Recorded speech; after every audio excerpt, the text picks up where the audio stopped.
this is the first time I'm old. You know, it's sort of like, I know this sounds weird, but you know, you have no idea when you're 20 or 30 or 40 how it is to be 80. My name is Marcelle Hanselaar. I'm an artist of these two self-portraits, and I have the great honor to be sort of surrounded in a display by the great masters from the Dulwich Picture Gallery collection in an exhibition, a temporary exhibition called Art and Aging. This painting, the sort of the most recent one, I actually painted it last year, is sort of an all grey, all tonal kind of portrait. I have the background of the beach in Scheveningen, The Hague, where I grew up. And I sort of wear a kind of dress which I used to wear when I was in India and was a mendicant nun. So it is like just a piece of cloth which you tie around your neck. So I'm sort of like, in my mind, I'm traveling to the past which doesn't exist anymore. Well, obviously because I have changed as well. So I quite like this, the kind of melancholy of being what is only a memory and not reality anymore. Okay, so this painting, I painted this in 2002. At that time I was fascinated by white collars, which were sort of like this show of status in 17th century Dutch painting. There has all very sort of plain black clothes on, but the collar was obviously very, very expensive, and really sort of lifted the face out of the painting. So I painted myself in that same way, although the color is a lot thinner, more modern. It looks really like a kind of CD kind of disc. But it also nearly decapitates you, because those collars must have been incredibly limited for your head movement, or really for, you couldn't do anything much except just sit still and be very impressive. So I have a bit of an ironic kind of view with it, from, hey, listen, I might have the white collar, but I'm not taking this too serious as a status symbol. I like Rembrandt, who I sort of like, greatly admire. I paint Trony. So the self-portraits are in a way an exercise in painting. I use myself because I don't really have to look too closely into a mirror how I look, because I know how I look.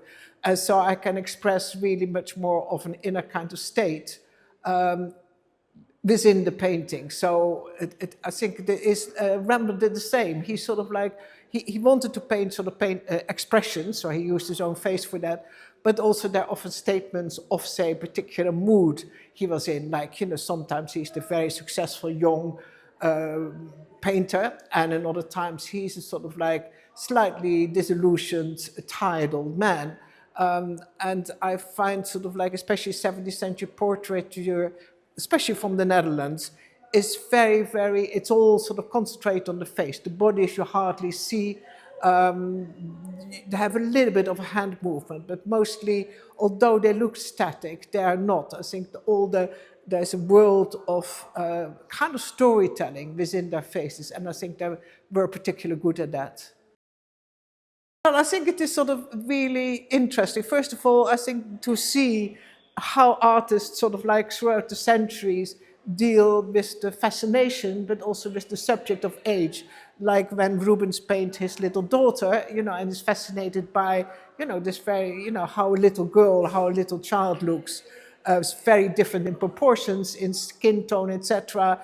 In compare with Carracci, who was totally fascinated in this painting by what old age does. I don't think Carracci was very old when he painted this. I'm not really sure. But, he wanted to sort of see what age does, not only to the flesh, but also to the whole presentation of yourself in the world. Because the world looks different at you when you're young than when you're old, or when you're in the middle. So I find that this is the first time I'm old. It's sort of like, I know this sounds weird, but you have no idea when you're 20 or 30 or 40 how it is to be 80. And I find it sort of like very, very interesting, because, yeah, okay, physically they're a little bit, you're a little bit stiffer and all that, but your view on the world, and especially as an artist, sort of has become deeper, but also a lot wider. And it has an increased sense, I think, of the absurd. where, that you do not take things that kind of, how to say, decisive van, oh, this can only mean this, or that only means that. So, and I find sort of like in some of these portraits, and especially, I think the Rubens, the Rembrandt, the Carracci, I'm an incredible great fan of Aart de Gelder, who is actually one of the last and most successful pupil of Rembrandt, and I recently discovered him in the museum in Brussels, so that I have the honor really to hang in the same room as all those people who, I greatly admire, not just because they're great masters, but they really, really understood what painting is about. For me, being that I'm self-taught mostly, I didn't really learn painting. I went to the Royal Academy in The Hague for a year and a half, dropped out and became, to make money, a model for painters, for artists.